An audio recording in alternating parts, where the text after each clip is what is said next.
இந்த பட்டணம் எவ்வளவு முக்கியத்துவம் வியாபாரம், அரசாங்கம், அரசியல், அடுத்தது மத ரீதியான காரியங்களில் எவ்வளவு முக்கியத்துவம் வாய்ந்ததாக இருந்தது. அங்கே சபையில் யார் சபை ஆரம்பித்தார், யார் யாரெல்லாம் அங்கு ஊழியம் செய்தார்கள் என்பது குறித்து கடந்த நாட்கள் பார்த்தோம். ஆண்டவர் 7 சபைகளை எதற்காக அவர் எடுத்தார், எதை முன்னிட்டு, அவர் என்ன செய்தி அதை தொடர்ந்து வரக்கூடிய காலங்களில் இருக்கிற சபைகளுக்கு சொல்ல விரும்புகிறார் என்பதை 7 சபைகள் வாயிலாக நாம் அறிந்து கொள்ள முடியும். ஒரு சபை என்பது ஒரு கட்டிடம் அல்ல, நன்கு புரிந்து கொள்ளும். அது சபையார் கூடி வருவதற்கு உரிய ஒரு இடம், அவ்வளவுதான். அது எது சபை அப்போது சொன்னபடி எல்லாம் நம்ம ஏற்கனவே பார்த்தோம்தான், நமக்கு தெரியும், லேசா சொல்லிட்டு போறேன். அப்போஸ்தலர் 20:28 193வது பக்கத்தில், ஆகையால் உங்களை குறித்தும் தேவன் தம்முடைய சேரத்தினால் சம்பாதித்து கொண்ட சபையை மேய்ப்பதற்கு பரிசுத்த ஆவியை கண்காணிகளாக வைத்த குறித்து எச்சரிக்கிறார். இது ராஜரத்ன சபையும் கிடையாது, சபையும் கிடையாது. உலகத்தில் இருக்க எந்த ஒரு மனுஷனுடைய சபையும் மனுஷனுக்குரியது அல்ல, தெய்வத்துக்குரியது. அதில் என்ன சொல்லப்பட்டிருக்கிறது? தம்முடைய சுயரத்தினால் சம்பாதித்து கொண்ட தமது சபை. ஆண்டவர் இயேசு ஒருத்தருக்கு தான் இந்த சபை மேல் உண்டு, உரிமை உண்டு. எங்களை கண்காணிகளாக மேய்ப்பராக வைத்து உலகத்தில் ஏன் சபை, ஏன் சபை ஆடு? எங்கள் தேவனுடைய மந்தை, நாங்கள் மேய்ப்பர்கள். இந்த அறிவும் உணர்வும் ஒரு ஊழியக்காரனுக்கு இருந்தா அவன் ஒழுங்கா சபையை நடத்துவான். இவன் தான் சபை, ஏன் சபை, நான் உழைச்சேன். பவுல் அப்படியா சொல்றாரு? இல்ல, அவர் தான் உழைத்தார். 2 வருஷ காலம் எபேசு மட்டத்தில் இருந்து அவர் சொல்றார், இது என் சபை அல்ல, இது கிறிஸ்துவின் சபை. இந்த சபையை சம்பாதித்தவர் ஆண்டவராய் இயேசு கிறிஸ்து சம்பாதித்தார் இருக்கு. சம்பாதித்தார், விலக்கரையம் கொடுத்து உங்களை வாங்கி வைத்திருக்கார். ஏதோ தற்செயலாக இடத்துக்கு நாம் வந்தோம் அல்ல, தேவன் முன்குறித்து உங்களை கிறிஸ்துவுக்குள் தம்முடைய இரத்தத்தால் சம்பாதித்து உங்களை இந்த சபை ஐக்கியத்தில் தேவன் எங்களை கொண்டு வந்து இணைத்திருக்கிறார். அப்படித்தான் எபேசு சபை. இந்த எபேசு சபையினுடைய தூதனுக்கு நீ ஒரு லெட்டர் எழுது, கடிதாசு எழுது. நான் சொல்றபடியே எழுதணும், அதான் ஆண்டவருடைய கண்டிஷன். எப்போவும் நான் சொல்றபடிதான் எழுதணும். தீர்க்கதரிசிகள் சொல்லும் போதும் பழைய ஏற்பாட்டில் கர்த்தர் சொல்லுகிறதே நான் சொல்லுவேன். ஒரு தீர்க்கதரிசி அவன் சொல்ற எல்லாருடைய தீர்க்கதரிசியுடைய வார்த்தைகளும் ராஜாவுக்கு ஏற்றார் போல இருக்கு, நீங்களும் என்ன செய்யணும் அப்படியே சொல்லணும். ஆகும் ஒரே வார்த்தை, கர்த்தர் சொல்கிறது தான் நான் சொல்றேன். ஜனங்களுக்கு பிரியமா காட்சன் சென்று வந்திருந்தார். அவர் மதுரையில ஒரு முழு ஜபத்துக்கு அவரை கூப்பிட்டாங்க. இவர் கர்த்தர் தந்த வார்த்தையை அப்படியே பேசிட்டார். முடிச்ச பிறகு கொஞ்சம் பேர் வந்து நன்றாக பேசினீர்கள், எங்களுக்கு ஒரு ஆசீர்வாதம் ஆகியிருந்ததுன்னு ஒரு பாதி பேர் சொல்லிட்டு போயிட்டாங்க. பிறகு அந்த கூட்டத்தை ஆயத்தம் பண்ணவர் இவருக்கு போன் பண்ணி, என்னையா பிரசங்கம் பண்ணிடு, பிரசங்கம் பண்ணிடு, இந்த கூட்டத்துக்கு ஸ்பான்சர் பண்ணவர் தூங்கிட்டார், அவருக்கு தூக்கம் வந்திருக்கும் இருப்பாரு, அது நம்ம அப்படின்னு சொல்லி இந்த மாதிரி ஒரு மோசமான பிரசங்கம் அங்க கேட்டது. அவர் பிரசங்கம் மோசமாக இருக்கும், தேவனுடைய சத்தியத்தை பேசுகிறோம்னு கேட்ட சொன்னார். அப்போ அவர் சொன்னார், பாதி பேர் என்கிட்ட நல்லா இருக்குன்னு சொன்னாங்க.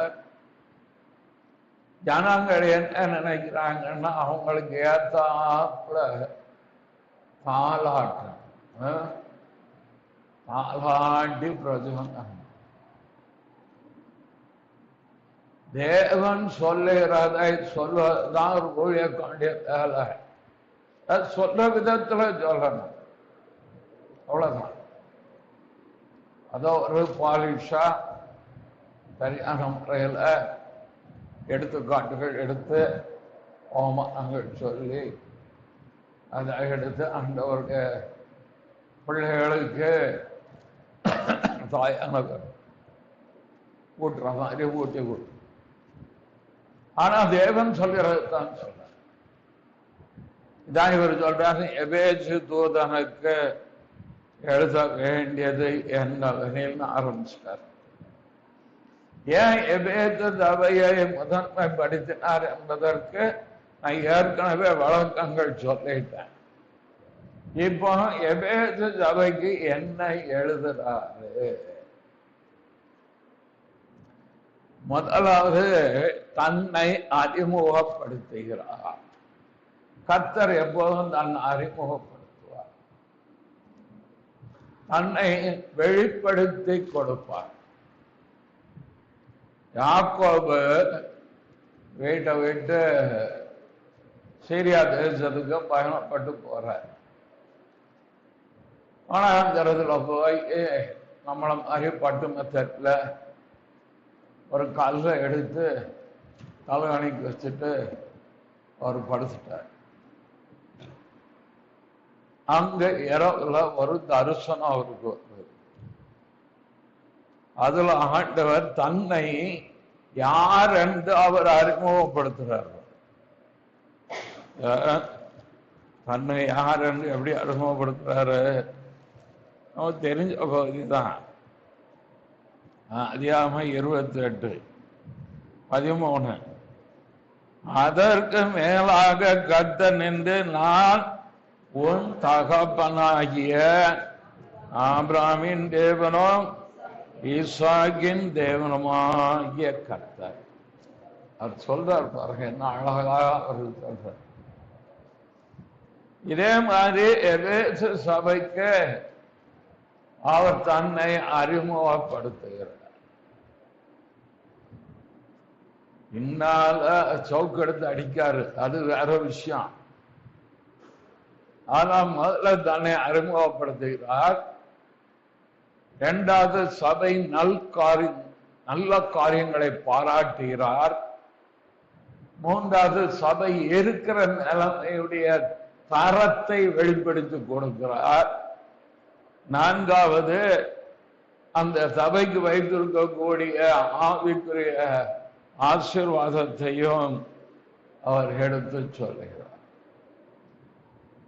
முதலாவது அவர் எப்படி தன்னை அறிமுகப்படுத்துறார்? 7 சபைக்கும் ஆண்டவர் அறிமுகப்படுத்த ஒவ்வொரு நிலப்படுத்துவார். காரணம், அந்த பட்டணம் அல்லது அந்த சபை இருந்த இடத்தில் அது எவ்வாறாக உலக ரீதியாக, அரசியல் ரீதியாக, மத ரீதியாக அது காணப்பட்டதோ அதை முன்னிட்டு தன்னை அவர் அறிமுகப்படுத்துவார்.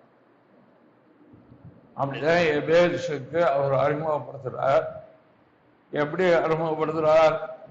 7 நட்சத்திரங்களை தம்முடைய வலது கரத்தில் ஏந்தி கொண்டு 7 பொன்குத்து விளக்குகளின் மத்தியிலே லாவி கொண்டு வைத்தெழுந்த ரட்சகர்மான் கர்த்தராகிய இயேசு கிறிஸ்து, ஆண்டவராகிய இயேசு கிறிஸ்து, ரட்சகராகிய இயேசு கிறிஸ்து, மரித்தேன் ஆயிலும் சதா காலங்களிலும் ரோடுக்கென்றும் பற்றின தேவன் குமாரன். அவர் சொல்லும் போது 7 நட்சத்திரங்களை என் வலது கரத்தில் ஏற்று, அதான் அதுல இருக்க ஐயா. அதுக்கு முந்தின அதிகாரத்தினுடைய கடைசி யோசனம் அதுல என்ன சொல்லப்பட்டிருக்கிறது? இந்த 7 நட்சத்திரங்களும் 7 சபையின் தூதர்களாக இருக்கல்ல. ஊழியக்காரர்களை எதற்கு தேவன் ஒப்பிடுகிறார்? நட்சத்திரத்துக்கு ஒப்பிடுகிறார். நட்சத்திரம் இரவிலே ஒளி தரக்கூடியது, வழிகாட்டக்கூடியது. அப்படித்தானே? அத மாதிரிதான் ஊழியக்காரர்களும் உலகத்திற்கு, சபையாருக்கு வழிகாட்டக்கூடியவர்களாக இருக்கு. இந்த நட்சத்திரங்கள் ஏன் 7 நட்சத்திரம்? 7 சபையின் தூதர். இதுல ஒரு அரசியல் பின்னணியம் இருக்கிறது, ஒரு மத பின்னணி இதிலே இருக்கிறது. அது பிரிண்ட் எடுத்துட்டு வரல, சித்தமானால அடுத்த வாரம் எடுத்துக்கொண்டு வந்து உங்களுக்கு தாங்க. நாம எந்த ராயனுடைய காலத்துல இது நடந்தது? டொமிஷியன், மறக்கப்படாது. பயங்கரமான ஒரு ராய், கொடூரன், கொடுங்கோலன். கிறிஸ்தவர்களை 40,000 கிறிஸ்தவர்கள் அழித்தவன். ஹிட்லர் மாதிரி வச்சுக்கோங்களேன். ஹிட்லர் யூதர்கள் 60 லட்சம் பேரை கொண்டார். 40,000 கிறிஸ்தவர்களை அழித்த ஒரு கொடூரன். இவனுக்கு அவருடைய மகன் இளம் வயதில், சிறு பையனாக, குழந்தை பருவத்தில் இருக்கும்போது மரித்து விடுகிறான். இவன் அப்பொழுதுதான் அந்த குழந்தை ஒரு தெய்வீக குழந்தை. அந்த குழந்தை மூலமாக நான் கடவுளாக காணப்படுகிறேன் என்று தன்னை ராயன் இஸ் அ காட்னு டிக்ளேர் பண்ணான். அந்த பேர்ல தான் இந்த யாரு? இந்த டொமிஷியன். ஆகவே அவன் ஒரு நாணயம் வெளியிட்டான். அந்த நாணயம் இன்னைக்கும் எபேசுல உள்ள, துருக்கியில உள்ள அந்த எபேசு பட்டணத்தில் உள்ள மியூசியத்துல இருக்கு. அதுல ஒரு பக்கம் டொமிஷியனுடைய தலை இருக்கும், இன்னொரு பக்கம் அந்த குழந்தை ஜூபிட்டருடைய அவதாரம் என்று சொல்லி 7 நட்சத்திரத்தை தன் கையில பிடிச்சு. அப்படி அர்த்தம் என்ன? என்னுடைய ராஜ்யத்துக்கு உட்பட்ட எல்லாருக்கும் நான் தான் கடவுள், ஐ ஆம் காட் என்பதை வலியுறுத்துவதற்கு அந்த 7 நட்சத்திரத்தை அந்த குழந்தை பருவத்தில் மறித்து போன பிள்ளையின் படத்தை போட்டு 7 நட்சத்திரத்தை அவன் கையில ஏற்றி. இது எபேசு பட்டணத்தில் முக்கியமான அந்த பட்டணத்தில் இது மிகப்பெரிய ஒரு தாக்கத்தை உண்டு பண்ணி வைத்தது. தான் கடவுள், அவர் தான் ஜூபிட்டர், 7 நட்சத்திரங்கள் அப்படின்னா அந்த ஆகாய மண்டலத்தில் எல்லாத்தையும் ஆளுகை செய்கிறவர் அவர் தான் என்கிற அர்த்தத்தில் அவனுடைய ராஜ்யம் அப்படி காணப்பட்டது. கீழ்தான் இந்த எபேசு சபை. இப்போ ஆண்டவர் எபேசு சபைக்கு என்ன உணர்த்த விரும்புகிறார் தெரியுமா? ஒரு பக்கம் 7 தூதர்கள் 7 ஊழியக்காரர்கள் என்பது இருந்தாலும் நான் யார் தெரியுமான்னு ஆண்டவர் வெளிப்படுத்தின 1ஆம் அதிகாரம் 5ஆம் வசனத்துல அவர் சொல்லுறது, உண்மை உள்ள சாட்சியோ, மரித்தோரிலிருந்து முதற் பிறந்தவரும், பூமியின் ராஜாக்களுக்கு அதிபதியுமாகிய இயேசு கிறிஸ்துவினாலும் கிருபையின் சமாதானம்.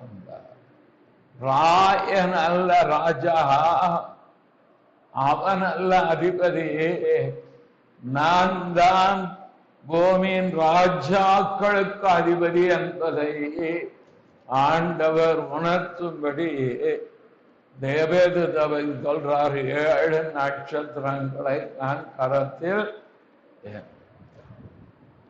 டொமிஷன் அல்ல, ராயன் அல்ல, பூமியின் ராஜாக்களுக்கு நான் அதிபதி. புரியுதா? இந்த உலகத்தின் அதிபதி வீழ்ந்து போனான். இந்த ராஜ்யங்களுக்கு அதிபதி இருக்கிறார், ராஜாக்கள். இது எல்லாத்திற்கும் மேல் உள்ள அதிபதி நான் தான் என்பதை உணர்த்தும்படி அவர் தன்னை வெளிப்படுத்தினார். 7 நட்சத்திரங்கள் டொமிஷனுடைய பிள்ளை அல்ல, நான் கையில வச்சிருக்கேன். நான் ராஜா, நான் ராஜாதி ராஜா, நான் கர்த்தாதி கர்த்தன், நான் தேவாதி தேவன், எல்லாவற்றுக்கும் மேலாக உள்ளவர் நான்.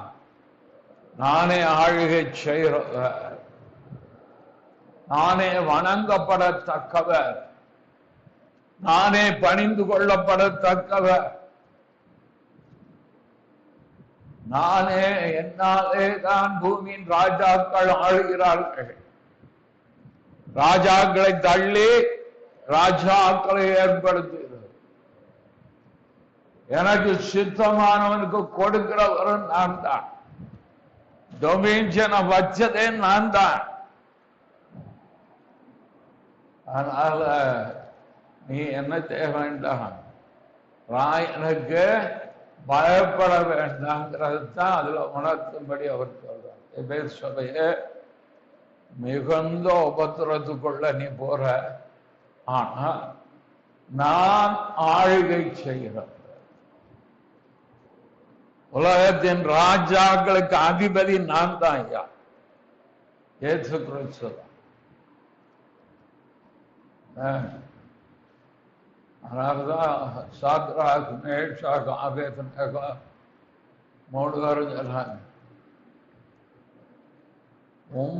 நீ சொல்றதுக்கு நான் கேட்க முடியல, நீ சொல்றதுக்கு நாங்க கேட்கணும்.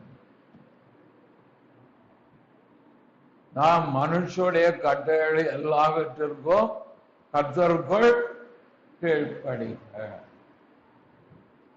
விசுவாசம் என்று வரும்போது தான் அதுக்கு பிரச்சனை வரும்போது அங்க எதிர்த்து நிற்கணுமே தவிர மற்றபடி எல்லா கற்பனைகளுக்கும் நம்ம கட்டளை. எந்த இடத்துல இந்த சபையார் அல்லது இந்த எபேசு சபை இருந்த யோவா இந்த அப்போஸ்தலனை தூக்கி ஏன் கொதிக்கிற தண்டியில போட்டாங்கன்னா ராயன் தான் கடவுள் நீர் சொல்றான். இல்லை, ஏசு கிறிஸ்துவே கடவுள், தெய்வம், கர்த்தர் அறிக்கை பண்ண அப்படியே சொல்லுவா, புடிச்சு போட்டாங்க. அவர் கொல்ல முடியாது. ஆகவே ஆண்டவர் எவை சபைக்கு உணர்த்த விரும்பின விஷயம், நானே இந்த உலகத்தின் அதிபதிகளுக்கு அதனால நீ அந்த 7 நட்சத்திரத்தில் இருக்க என்ன செய்ய டொமினிஷன் பிள்ளைக்கு நீ பயப்பட வேண்டாம். 2வது, 7 பொன்குத்து விளக்கின் மத்தியிலே உலாவிக் கொண்டு. பொன்குத்து விளக்கு குறித்து என்ன சொல்லப்பட்டிருக்கிறது? 1 கடைசி, நீ கண்ட 7 குத்து விளக்குகளும் 7 சபை. அதான் முதலே சொன்ன, சபை கர்த்தருடையது, நம்முடைய அல்ல. அதான் வேலைக்காரர். எஜமானுக்கு சொல்றத செய்யற வேலைக்காரர். என்ன செய்யணும்? அவ்வளவுதான். கிறிஸ்துவே சபைக்கு தலையாய் இருக்கிறார். எல்லாருக்கு எபேசியர்ல இருக்கா?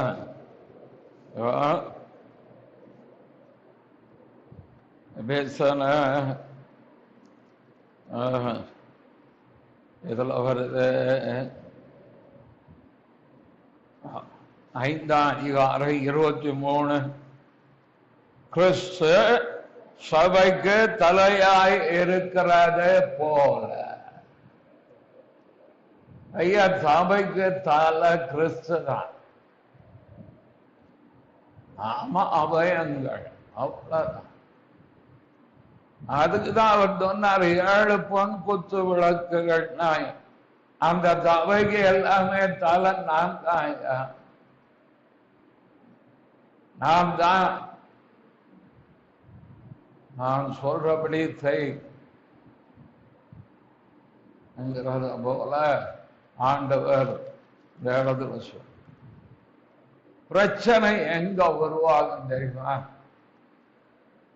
ஆண்டவர் சபைக்கு தலை என்பதை உணராமல் ஒரு ஊழியக்காரன், நான் தான் இந்த சபைக்கு தலை, நான் சொன்னதை கேளு, நான் சொன்னபடி செய்யும் போதுதான் பிரச்சனை. ஆண்டவர் சபைக்கு தலையாயிருந்தால் பரிசுத்த ஆவியானவரே சபையை நடத்துகிறவராக இருக்கிறார். சபையை கட்டுவேன் என்பதுதான் ஆண்டோடைய வாக்கு. பரிசுத்த ஆவியானவர் சபையை நடத்தும்படி ஒரு ஊழியக்காரன் தன்னை அர்ப்பணித்து இருப்பானால் அந்த சபையுடைய நிலைமை குறித்து முற்றிலும் அறிந்தவர் அவர்தான். ஒரு குடும்பத்தை குறித்து முற்றிலும் அறிந்தவர் கர்த்தருடைய ஆவியானவர் தான். காலில் ஒரு குடும்பம் ஜெபம் பண்ண வந்தார். ஜெபம் பண்ணி கண்ண திறந்து பார்த்தா அப்புறம் என்னை சுற்றி மிளகா போடு ஆசீர்வதிச்சு அனுப்பித்தார். அப்போ ஆண்டவர் வெளிப்படுத்தி கொடுத்தது குடும்பம் ஒரு பக்தி இந்த குடும்பத்தை எப்படி நடத்தணும். ஏன்னா ஆவியானவருக்கு அது தெரியும். நம்ம வீட்டுல 2 பிள்ளை 3 பிள்ளை இருந்தா எல்லாத்தையும் ஒண்ணு போலவா நடத்துறோம் இல்லையா? அதுக்கு ஏத்தாப்புல சரி, இவனுக்கு உளுந்த விட பிடிக்கும், இவனுக்கு கார விட பிடிக்கும், இவனுக்கு தோசை பிடிக்கும், இவனுக்கு பூரி பிடிக்கும். பார்த்துதான் செய்யறோம். என்னம்மா அவனுக்கு தோசை பிடிக்கும், தோசையை சுட்டு நாள் சாப்பிட்றேன், உனக்கு பூரி செஞ்சு தரேன். பிள்ளைகளையே அதற்கு ஏற்றாற் போல நாம நடத்த அறிந்திருக்கும் போது ஒரு சபையில் ஒரு ஊழியக்காரர் அந்த குடும்பத்துக்கு ஏற்றவாறு, அந்த கிருபைக்கு ஏற்றவாறு நடத்துவதற்குரிய ஞானத்தை கர்த்தர் அபிஷேகத்து கொடுத்திருக்கார். ஏன்னா அந்த குடும்பங்கள் நீங்க தான் கிறிஸ்துவுக்குரியவர், கிறிஸ்து தேவனுக்குரிய. அதை எப்படி நடத்தணுங்கிற ஞானத்தை புத்தியை தேவன் பரிசுத்த ஆவியானவரை சார்ந்து கொள்ளும்போது ஆவியானவர் சரியாக கொண்டு போவார். அப்படிதான் ஆண்டவர் சொல்றார், நான் தான் தலை, என்ன நடத்த விடு. ராஜாக்கள் கேட்ட விஷயத்துல இஸ்ரவேலை குறித்து ஆண்டவர், நீ ஏன் வருத்தப்படுற சாம, அவர்கள் உன்னை தள்ளவில்லை, நான் ஆளாதபடிக்கு என்னை தள்ளினார்கள். புரியுதா? நான் ஆளாதபடிக்கு என்னை தான் பார்ப்போம். ஒன்று சாமி தேவனுடைய திட்டம் என்றைக்கு அப்படின்னா, அவர் தம்முடைய ஜனத்தை ஆளணும், ஆழ்கை செய்யணும், அவர்களை வழி நடத்தணும் என்பதுதான் ஆண்டோடைய திட்டம். ஆனால் ஜனங்கள் என்ன செய்தார்கள்? அவர்கள் எங்களுக்கு ஒரு ராஜா வேணும். அது எப்படி ராஜா வேணும்? மற்ற புறஜாதியில் இருப்பது போல. புறஜாதியில் இருப்பது போல எங்களுக்கு என்ன வேணும்? சகல வார்த்தைக்கெல்லாம் 1 சாமுவேல் 8:5 2 வாதிங்க. இதோ நீர் மீது உள்ளோர் ஆணியர் உடைய குமாரன் உடைய வழிகளில் நடக்கிறது இல்லை, ஆகியால் சகல ஜாதிகளுக்குள்ளும் இருக்கிறபடி நியாய விசாரிக்க ஒரு ராஜாவை ஏற்படுத்த வேண்டும் என்றார்கள். அதுக்கு 7ஆம் வசனம், அப்பொழுது கர்த்தர் சாமுவேலை நோக்கி, நாங்கள் உன்னதத்தில் சொல்வது எல்லாவற்றிலும் சொல்லை கேள், உன்னை தள்ளவில்லை, நான் அவர்களை ஆளாதபடிக்கு என்னைத்தான் தள்ளி. உன்னை தள்ளதப்பா, என்னதான் தள்ளிட்டாங்க, பரவாயில்ல, அவங்க கேட்கறத நீ கொடு. இன்னைக்கு இருக்க ஊழியங்கள்ல கர்த்தர் அப்படிதான் செய்கிறார். எல்லாம் தெய்வ சித்தத்தின்படி செய்யணும் சொல்ல முடியாது. தங்கள் மனப்போன போக்கின்படி அவள் செயல்படுவதை தேவன் சரி விட்டு என்று பேர் பண்ணார். அவன் கிடந்து போராடிக்கிட்டே இருக்கான், வேண்டாம், அவன் வழிக்கு போட்டோம். கடையத்துல நாம் பார்த்தோம், என்னைக்கு அவனை பார்க்கணுமோ அன்னைக்கு பார்த்துக்கிறோம். ஆண்டவர் ஊழியக்காரனை கை கழுவி விட்டுருவார். ஆமா, வேதமே விசுவாசிகளும் தேவனுடைய சத்தியத்துக்கு செவி கொடுக்க மனதில்னா அவனையும் கை கழுவி விட்டுருவார். ஓ, எங்க வேணாலும் போவோம். ஆனா ஆவியானவர் நடத்தும் போது ஆவியானவர் சபையை கிறிஸ்துவுக்கு நேரத்தான் நடத்துவார், சத்தியத்துக்கு நேரத்தான், வசனத்துக்கு நேராக, உபதேசத்துக்கு நேராக தான். சரி, ஆண்டவர் சொல்றார், நாம் தான் சபைக்கு தலைவர் என்பதை உறுதிப்படுத்தும்படி சொல்லிட்டு, 2வது அந்த சபை குறித்து காரியங்களை பாராட்டார். நம்முடைய ஆண்டவர் போல நல்லவர் யாரும் கிடையாது. நாம் செய்கிற கிரியைகளை பாராட்டுகிற தெய்வம் நமக்கு இருக்கிறார்.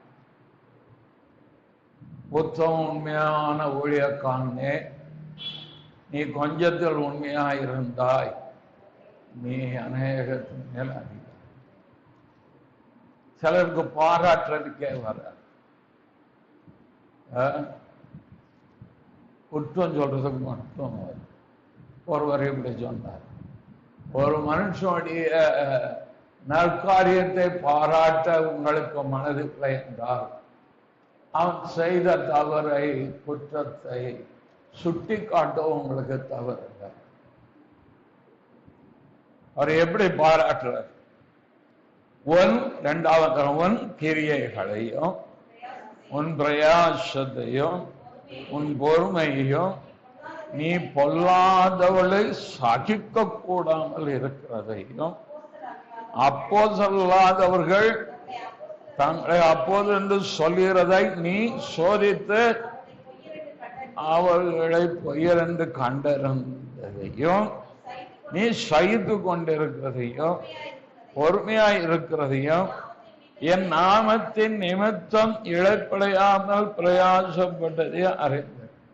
எத்தனை காரியம் சொல்றாரு பாருங்க. உன் கிரியை 1, உன் பிரயாசம் 2, உன் பொறுமை 3, பொல்லாதவளை சகிக்காது 4, அப்போஸ்தலரை சோதித்தது 5, நீ சகித்து கொண்டது 6, பொறுமையா இருக்கிறது 7, இழைப்படையாமல் பிரயாசப்பட்டது 8. 8 காரியத்தை தேவன் காண்கிறார் அந்த சபைக்குள். முதலாவது எதை காண்கிறார்? உன் கிரியை. நம்முடைய கிரியைகளை தேவன் பார்க்கிறார். அவன் மாம்சத்தில் செய்த கிரியைகளுக்கு தக்க பலனை அடையும்படிக்கு என்ன செய்யணும்? கிறிஸ்துவே ஞானத்துக்கு முன்பாக கழிப்போம். நாம் எதற்கு தெரிந்து கொள்ளப்பட்டோங்கிறத காலையில உங்களுக்கு சொன்ன தீர்த்து என்ன சொல்றார்? தீர்த்துல நற்கிரியைகளை செய்வதற்கு பக்தி வைராக்கியம் உள்ளவள் ஆகும்படிக்குன்னு தீர்த்த 2ஆம் அதிகாரம் இருக்கா? 2ஆம் அதிகாரம் 14ஆம் வசனத்தின் பின்பாக நற்கிரியை செய்வதற்கு, ஆனால் தான் நல்லது செய்யுங்கள், நன்மை செய்யப்படுங்கள், யாருக்கு தீமைக்கு தீமை செய்து விடாதிருங்கள் என்று சொல்வதற்கு காரணம் என்னென்றால், நம்ம எவ்வளவு ஆண்டவருக்கு ஊழியம், இதுல எங்கேயாவது ஊழியத்தை குறித்து இருக்கா? சொல்லுங்க. ஊழியத்தை குறித்து இதுல இருக்கா? நீ எனக்கு அதிகமாக ஊழியம் செய்தாய், நீ நிறைய பிரசங்கம் பண்ணினாய், நீ உலகம் முழுவதும் நீ சுவிசேஷத்தை எடுத்து போனாய், நீ பிதாபி விரட்டினாய், தீர்க்கதரிசனம் சொன்னாய், ஒன்னும் சொல்லல. உன் கிரியைகளை நான் அறிந்தேன். இந்த கிரியைகள்ல 2 இருக்கு. ஒன்று கிறிஸ்துவுக்காக செய்கிற கிரியை. அவள் சொன்னார், ஆண்டவர் இவள் என்னிடத்தில் நற்கிரியை செய்திருக்கிறாளே. இன்னொன்று மனுஷருக்கு நாம் செய்கிற நற்கிரியை. தான் சர்வம் ஏழைகளுக்கு கொடுத்தால், விதவைகளை விசாரித்தால், இதை 2மே இணைந்த ஒன்றுதான் கிரியை. நாம என்ன நினைக்கும் போதுவா ஆண்டவருக்கு ஊழியம் செய்துட்டா ஆண்டவர் பல்லவத்தில் கொண்டாந்து அப்படியே என்ன செய்வாரு? முச்சுக்கலாம் உள்ள வைரமா இருக்க கிரீடத்தை அவர் ஆண்டவர் உன்னை யார் செய்ய சொன்னான்னு ஆண்டவரை பத்தி நல்லா தெரிஞ்சுக்கணும். ரொம்ப கவனமா இருக்கணும். உன்னை யார் செய்ய சொன்னா? நான் செய்யல, நீ செஞ்ச. நான் சொன்னது ஒண்ணு, நீ செஞ்சது ஒண்ணு.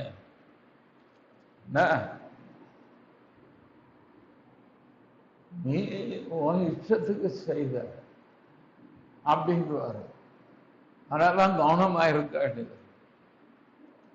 எபேசுடைய கிரியைகள் தேவனுக்கு முன்பாக நிறைவாக இருந்தது.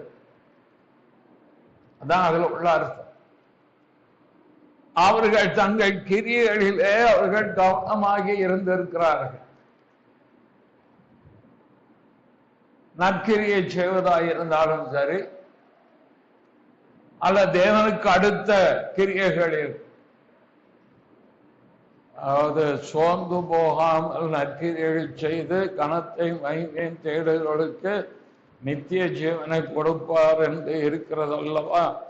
இன்னைக்கு நம்ம ஆள் இன்னைக்கு லீவ் போட்டுட்டு இல்லைன்னா டப்பான்னு எடுத்துருவாங்க. ரோமர்ல வருதா, சோர்ந்து போகாமல் நற்கிரியை செய்து கனத்தையும் மகிமையும் தேடுகிறவர்களுக்கு அவர் என்ன செய்வாரா, நித்திய ஜீவனை கொடுப்பார் என்று இருக்கிறது. சரி, அடுத்த வாரம் நான் அதை எடுத்து உங்களுக்கு சொல்றேன். அப்ப நற்கிரிகள் செய்வதிலே சோர்ந்து போகும். சரி, கிரியை. இரண்டாவது என்ன சொல்றார், உன் பிரயாசம். என்ன பிரயாசப்படுதல் தெரியுங்களா? பிரயாசப்படுதல், படிக்கிற பிள்ளைகள் பிரயாசப்படணும், வேலை செய்கிற ஆட்கள் பிரயாசப்படணும், ஊழியம் செய்கிறவர்கள் பிரயாசப்படும். சோம்பேறிக்கு தேவராஜ்யத்தில் இடம் இல்லை. உழைப்பு இருக்கணும். ரோமர் 2:7 வாசிங்க. சோர்ந்து போகாமல் நற்கிரியை செய்து மகிமையும் கனத்தையும் அழியாமையும் தேடுவதற்கு நித்திய ஜீவன். சோர்ந்து போகாமல், இந்த வசனத்தை ஒரு இந்து நண்பருக்கு சொன்னார். ஒரு நல்ல நற்கிரியை செய்யக்கூடிய ஆள், தெய்வ நம்பிக்கையில் அவ்வளவு கிடையாது, ஆனா நற்கிரியை செய்வார். எப்போதையும் யாருக்காவது நல்லது செஞ்சுக்கிட்டே இருக்கணும். ஒரு தடவை அவர் குடும்பத்தை ஏற்பட்ட சில பிரச்சனை நிமித்தம் சோர்ந்து போய் என்ன செஞ்சு என்ன பிரயோஜனம் ராஜரத்னம், நமக்கு வாழ்க்கையில இப்படி கஷ்டம் நீங்கினார். அப்ப இந்த வசனத்தை தான் சொன்ன, சோர்ந்து போகாமல் நற்கிரியை செய்யணும்னு வேகத்தில் ஆண்டு கொடுத்தார். இதை செய்தால் நித்திய ஜீவனையும் அழிப்பேன். யார் நிமித்தம் செய்கிறோம்? கிறிஸ்துவின் நிமித்தம். அப்போ பிரயாசப்படுகிறார்கள், உழைக்கிறார்கள். சோம்பேறிக்கு இடம் கிடையாது. ஒரு பிரசங்கம் நம்ம எடுக்கணும்னா அதுக்கு ஒரு ஊழியக்காரன் உழைச்சாதான் கிடைக்கும். ஸ்பிரிச்சுவலா கடந்து அந்த பாடுபட்டாதான் தேவ சத்தம் தேவ சித்தம் தெரியும். ஏதாவது எடுத்துட்டு வந்து பேசணும், கேட்ட ஆட்களே தான் இருக்கும் புதுசாக. அப்படியே அது உடைய வார்த்தையை உழைத்தாரு. பலதான் குடும்பத்துக்கு உழைத்தார், ஊழியத்தில் உழைத்தார். நான் மற்ற எல்லா பார்க்கலும் அதிகமாய் பிரயாசப்பட்டேன், ஆயிலும் நான் அல்ல, எனக்குள் இருக்கிற தேவ கிருபையே அப்படின்னு யார் சொல்றாரா? சொல்றாரா? எதுல சொல்றாரு? குறைந்துல தானே சொல்றாரு.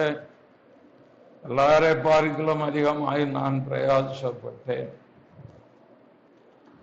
ஆயிலும் நான் அல்ல, எனக்குள் இருக்கிற தேவ கிருபையே. வசனமாகும் குறைந்ததான் வரும். குறைந்தல தான் அவர் சொல்லுவாரு, நான் அல்ல சொன்னதை எடுத்தார அவங்களுக்கு சொல்லிட்டு அதை முடிச்சிடுவோம். அது எந்த இடத்துல இருக்குங்கிறத நான் உங்களுக்கு சொல்லி காண்கிறேன். நம்முடைய ஆசிரியப்பாருவாங்க. 1 கொரிந்தியர் 15:10 பாருங்க. 1 கொரிந்தியர் 15:10. ஆயிலும் நான் இருக்கிறது தேவ கிருபையினாலே இருக்கிறேன், அவர் எனக்கு அவருடைய கிருபை விருதவாய் இருக்கவில்லை, அவர்கள் எல்லாம் நான் அதிகமாய் பிரயாசப்பட்டேன், ஆகிலும் நான் அல்ல, என்னுடைய இருக்கிறது. ஊழியத்துல வேலை செய்யிட்டே இருக்கணும்னா இந்த தேவ கிருபை நமக்குள் பெருகிக்கிட்டே இருந்தா தான். பிரயாசப்படும். ஒரு குடும்பத்தில் போய் உட்கார்ந்து 3 மணி நேரம் பேசி எல்லாம் எடுத்து வந்தாலும் கடையில் அந்த குடும்பம் நின்னாங்க. போங்க எனக்கு நான் பட்ட பிரயாசத்துக்கு பலன் உண்டுப்போம். பிரயாசப்படுகிறோம். ஆத்மா வர்றதுக்கு பிரயாசம் பண்ணி நீங்கள் கிறிஸ்துவுக்குள் தேர்வதற்கு பிரயாசப்படுறோம். வசனம் வாசிக்கிறோம், தியானி ஜெபிக்கிறோம்.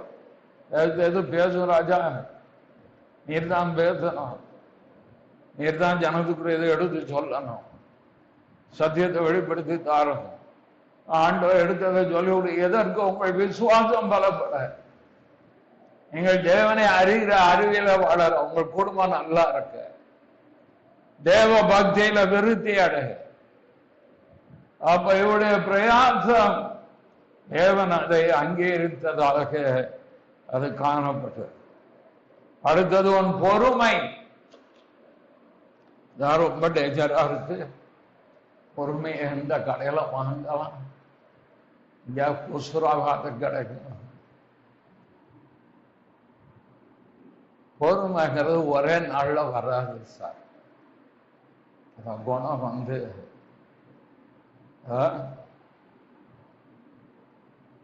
உன்னை மனசுல வச்சு நீங்க அபியாசப்படுத்தி பாருங்களேன், பொறுமை வருதா இல்லையான்னு பார்ப்போம். சொல்லி முடித்தேன். யாக்கோபு 1ஆம் அதிகாரம் 19ஆம் வசனம்.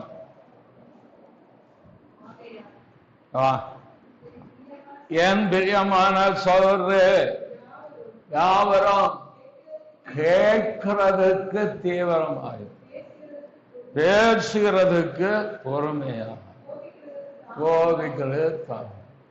வீட்டமா சொல்றதுனால பட்டான்னு பேசிடப்படும். பிறகு அங்க சுனாமி தான் வரும். யார் பேசினாலும் கேட்கறதுக்கு தீவிரம். இந்த வர்த்தனம் தான் என்ன மாற்றுச்சு. முன் கோபத்தெல்லாம் எடுத்தது இந்த அவசரம் தான். யார் பேசினாலும் சரி, அவள் சொல்றத அப்படியே காசு கொடுத்து கேட்கும்போது பேசுறதுக்கு பொறுமை. 2 காரியங்களை நாம் திரும்ப பெற்றுக்கொள்ள முடியாது. ஒன்று, இழந்து போன நேரம், காலம். இன்று வாயிலிருந்து புறப்பட்டு வந்த வார்த்தை, 2ஐயும் நம்ம திரும்ப எடுக்கணும். போனது. அந்த உங்களை ஆற்றுவோம். நல்ல